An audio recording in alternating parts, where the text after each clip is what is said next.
If you remember some time back, I made a little video about this electric rototiller that I had made. Now this video is not about that, but it's about the greenhouse that's being tilled up right there. What I did was I took this electric rototiller and I went over to this side of the greenhouse and I tilled everything up and I got everything ready. Now this was in the early part of the year, so there was nothing planted here, and I just got everything cleaned up, and I started planting things in that little tray that you see on the left side there. And so here's a still photo of how it looked. And I want to contrast that with, about a couple of months later, it started looking like this. And what I want you to do is pay attention to the corn.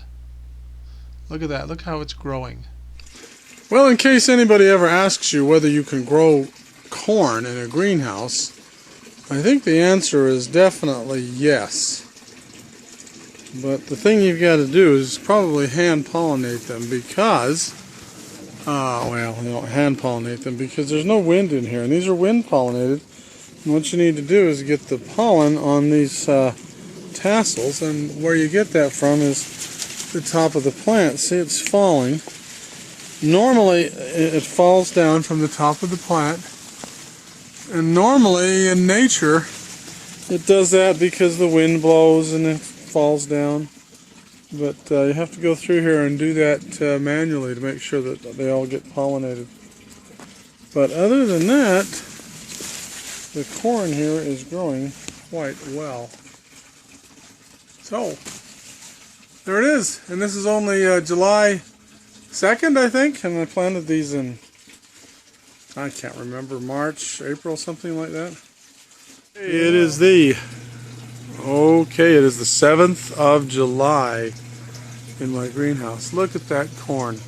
Now that beam up there, I would say it's about 7 feet tall. Look at that. They're all hitting it, man. Looky here.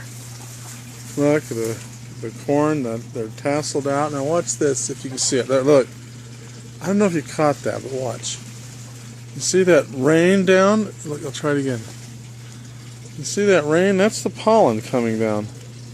It's kind of like dust. You can see the chunks, but there's also something that looks a bit like dust.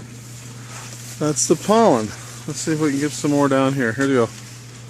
There, you can see the dust is coming down. The reason I'm doing this is because you get no natural wind in here.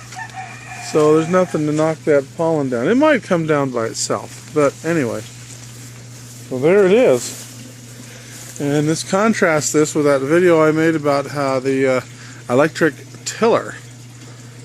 It's got stuff growing here now. So we're looking forward to fresh corn on the cob.